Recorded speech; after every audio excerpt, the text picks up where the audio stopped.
Mr. Bryan Gerber, aka the King of Cones. How are you, sir? Good, Kevin. I appreciate you having me on the show. Excited to talk today.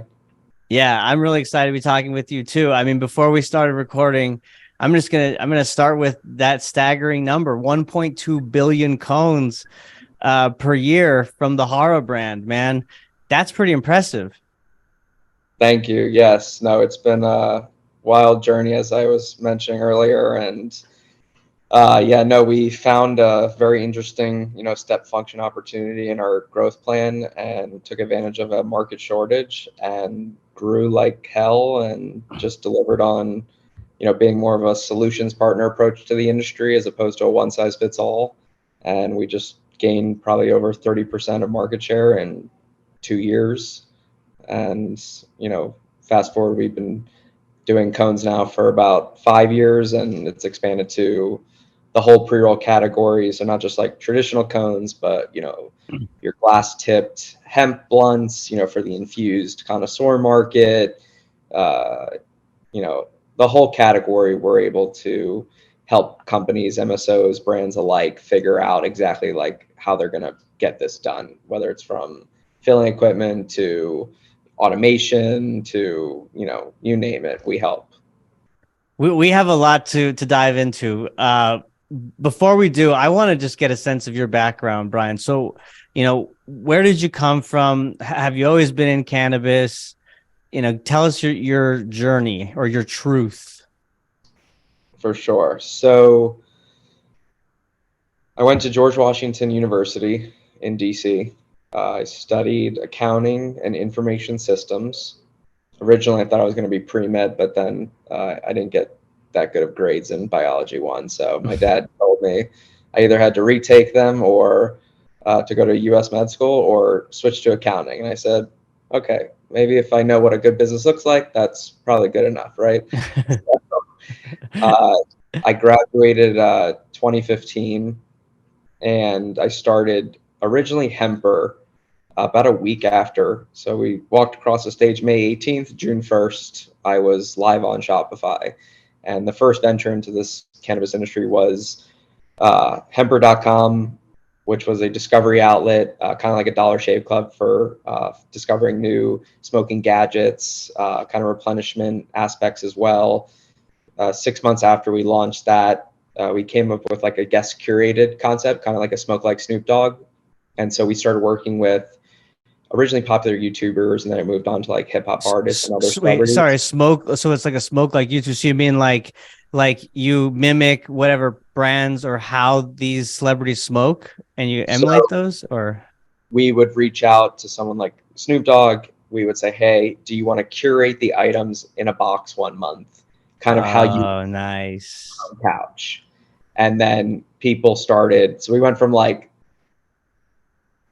300 subscribers month five. Then I pilot tested it with a popular YouTuber who only had like 20,000 subscribers at the time. And we went from 300 subscribers to 1,500 in a month. So, 300 to 1,500 in 1 month. What yes, is that percentage increase? like 400%. You're the accounting guy. That's why I got to ask you. 400%. That's incredible, man. Wow. Yes. Yeah, no. So the snowball effect started really early on with us. And then we worked with a ton of different hip hop artists and musicians and other influencers. And so kind of really 2015 was like a huge subscription economy year. So I was looking at like Birchbox and FabFitFun and Dollar Shave Club, and like what was everybody focusing on, and who did what really well. And so like how I was going to keep this Hemper box fresh every month and exciting and get the people to keep coming back. And so I kind of landed on like product development as sort of the gateway to building the brand. And so what I did was we would develop kind of, smoking accessory gadgets. We send it through the subscription box. We'd get feedback from thousands of consumers overnight. And then I would take that same product and I would go to like a trade show in the industry. And I said, I'd meet distributors or retailers. And I say, hey, this is the Hemper so and so. We just developed this. We got, look at our thousands of positive feedback. We go to our distribution partners, they push it to retail. So it was really a data driven approach with like a paid Trojan horse marketing outlet to get to retail. Wow. That's So, incredible. Okay. and then, so we've kind of fast forwarding, we've developed over 300 products over the last, so we've been doing this for 9 years now. So, over 300 products we've developed. We have over 30,000 subscribers monthly now. We've worked with a ton of different celebrities. We're kind of now really good at just coming up with the latest greatest, because there's really no outlets for it. Nobody's reading High Times magazine to find out the latest greatest gadgets or things like that. So we kind of became the authority, and Hemper.com is like one of the #1 most visited like online head shops or smoking accessory brands. And so we drive a ton of traffic to the site, and we have a huge social following. And so the brand itself has been kind of the hero in the whole thing. So let me ask you a question on the subscription model. Because this is new to me, right? I'm in a prohibitive state like Texas, where this is kind of foreign stuff. I mean, I guess so. My first question is, like, what? I guess it's all different accessories, right? Because unless you're collecting bongs, for instance, you're going to be getting a lot of bongs each month, or whatever the cadence of when your shipment comes in. So talk to me a little bit about how that works. Yes. So our original box was $29.99 back in the day. It's now $39.99, and so you get a brand new glass piece and a difference of 5 to 7 different accessories. And the idea was that once we shifted from celebrity curated boxes to more themed based boxes, so like the rubber ducky theme, the UFO theme, things like that, people actually started taking more to the themes, because we kind of converted people thinking bongs were like this massive investment to basically a $40 collectible that we kind of emulated more like a shoe collection Okay. Okay. instead of just like a generic beaker bong collection. And Got so you.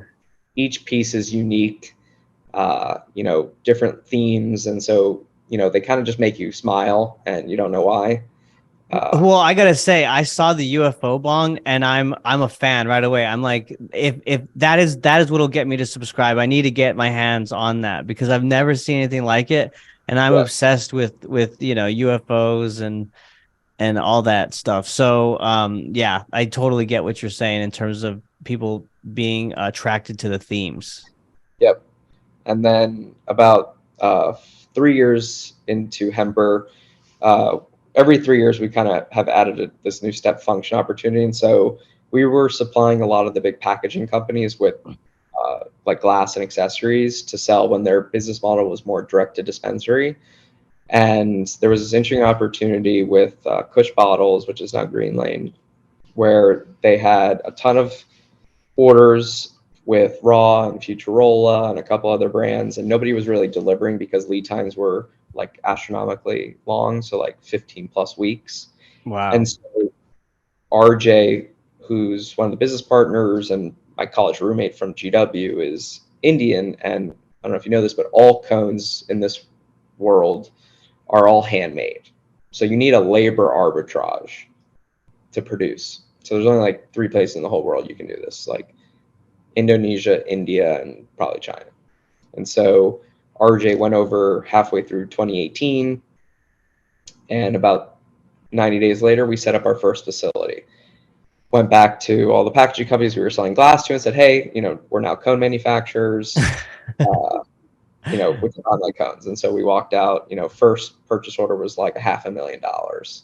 And that Wow. funded further growth and kind of fast forwarding. We're now the largest manufacturer of cones and other combustible products in the world. Like you said, we produce over 1.2 billion cones a year and other variations of cones. And so, yeah, like I said, we went in more of a solutions partner approach. So really diving in with like the product development teams at the cannabis companies. And then we also deal with a lot of the big tobacco guys. So, we produce for a lot of the big brands out there that you see, like, Raw, OCB, Zigzag. So we were able to not only garner the tobacco side of this industry, but also the cannabis brands and MSOs. That's incredible. And you talked about, like when your buddy went to India and kind of started that relationship. So tell me, there's got to be issues. There's got to be pitfalls and challenges, and but then ups and downs as you're starting and managing an international workforce. Talk to me about some of those issues that you encountered, how you overcame them. Was there quality problems? Yeah, so I always joke with RJ that I'm going to name my first kid after him because he sacrificed, I guess, the last 3 years of his life living in India, operating the facilities. So we're now at about 14 manufacturing sites with almost 4,000 employees. Wow. That is And amazing. So yeah, kudos to him for sure. yes, no, for sure. And so, obviously, once you're scaling any business, you're going to come across certain challenges. And, it's just a matter of, curing those challenges as quickly as possible and remaining a great partner to your customers and pushing them first. And if there's issues with quality, you replace them. You make everybody feel whole. So yeah, there's always hiccups when you're growing this fast. Hmm. Well, tell me about your differentiator. I mean, one thing that kind of strikes me is speed. Yes. So we were the fastest scaling co-manufacturer ever. There's been kind of a foothold on two companies out of Indonesia that produce mainly most of the cones. And what we really focused on was quality and certifications. So we're the most certified facility in the world. We are GMP certified, good manufacturing practice. We're ISO, we're HACCP. We've got FSC certifications, responsible foresting. We've got kosher, halal, gluten-free, vegan, all these different things. And so we really focused on developing and making cones in clean rooms where most cones in this world are probably made in, unfortunately, sweatshops. And so we really wanted to do it right and not cut corners. And so that was really a big proponent there. Hmm. And your market or your client base is pretty impressive. I mean, if I think I heard in another podcast you were on, you mentioned you serve 60% of the top 200 brands in the industry. Is that Yep. right? Yeah, so we do all your vanity brands: Jeter, Stizzy, Lowell, Candescent, you name them, we're probably behind it. We've been kind of like a sleeping giant in the industry, kind of on purpose. Nobody, I'm not all flashy. I like being behind the scenes working, and so yeah, no, we've garnered most of the top MSOs, if not all of them, and a lot of the top 200 brands. Are there any unique, challenges or opportunities when it comes to working in such a vast, marketplace? You've got the international market, you've got, the states, which of course within themselves are almost like different countries. So tell me a little bit of how you've navigated, expanding your footprint throughout the years.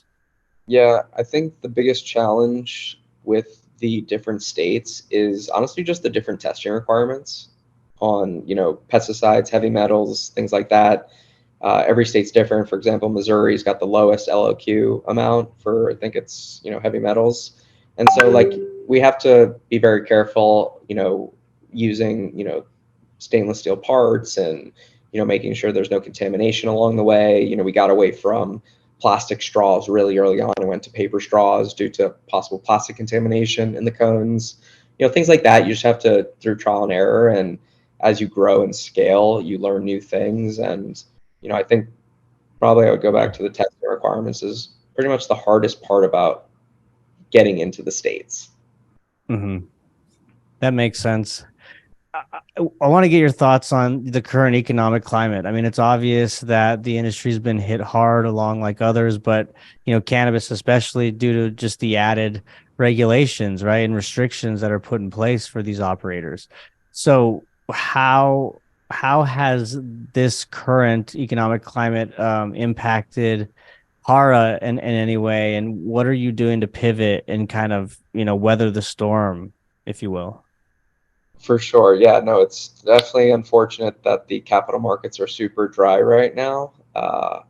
Obviously, there's, the looming great consolidation in the industry where, everyone's getting bought by, some bigger firm, or people are merging to create operational efficiency. So there's a lot of movement, and, procurement officers are getting, fired and hired, and even C-suite, they're, if you're not performing in a year, you're gone, right? And so, yeah, it's been challenging creating long-lasting relationships with a lot of these customers that are publicly traded, that are really just looking for positive EBITDA. And so they kind of interchange their employees, monthly, daily, And I think the part about, with the capital markets being dried up right now, us and everyone else, word to the wise, get super tight on giving out terms and things like that, because there's going to be a lot of companies in this industry this year that are going to go bankrupt. And, everyone just got hit with their yearly tax bills, and, it's been difficult collecting, as quickly as we used to, from customers. But, we've remained optimistic, and, I think things should come around like they usually always do. But yes, it has been challenging. It has been a little bit slower, but hopefully it comes back around here. What would you say is your priority market in the US? I mean, is it California? The Like, most what I mean by that is like most revenue generated, most business being done. Yeah, so you'll be surprised that a lot of these brands out in California are doing significantly more volume than an MSO that's in multiple states. And so I think it's, looking at who's winning to identify which targets we're going to go after. And that's why we focus on the top 200 brands. Definitely California is a major market for us. But there's a lot of sleepers out, Michigan, Oklahoma, uh, Arizona. Like, there's a lot of volume being moved around in the pre-roll category. However, it's astonishing sometimes when you talk to certain MSOs, like the volume is so low, you're just like, how is this possible? You guys are vertically integrated. So we just leverage like headset data and things like that to just keep a track on who's moving units, who's growing, who's retracting, and just we gotta, keep our eye on the ball. We're in a very fast-paced industry that's changing by the minute. Mhm. Well, speaking of that, I mean, let's talk about future plans. Like, what's in the cards for HARA? What are you focused on? And even Hemper for that same reason. Yeah, so right now with HARA is just continuing to scale, get our lead times down, keep the quality up, gaining more clients. We're doing a lot more shows this year. We just came back from Benzinga. That was really productive. And then on the Hemper side, we're actually taking on kind of a new step function opportunity. We are uh, positioning ourselves this year as the category captain for what C stores could be bringing in, kind of a store-in-a-store head shop into their doors, to start garnering more consumers going to a C store over a head shop or smoke shop. And so we've developed over 30 products for the mass market C-store channel, and we're going to go after, the 7-Elevens of the world, Cormark, McLean, E.B. Brown, all the big distributors. I want to be where Red Bull is, and Swisher and Backwoods and all those guys, right? And so taking on a really big challenge this year, but it's been really fun, getting through a lot of these conservative family-owned chains, kind of with our products, and getting them to understand that we're a reputable business. We're going to help drive traffic to their stores through our, you know, large social media following. And yeah, it's a really cool challenge. I love that we get to play in so many different areas of mass market C-store, smoke shop, head shop world, dispensary world, and, cannabis brand and MSOs, right? So we see and direct to consumer. So we see a large segment of the different areas that are being pumped with the similar products. And so we have a very unique perspective on everything, which is really cool for how we maneuver and find new opportunities. I think it's interesting when you talk about the conservative base, like companies, right? That's more difficult to kind of enter. And I totally get that. And I've always been curious, like how those conversations and those negotiations go down, right? I would imagine you're leading with data. I mean, it's Yep. hard to argue the data, right? Everything with C-store is velocity.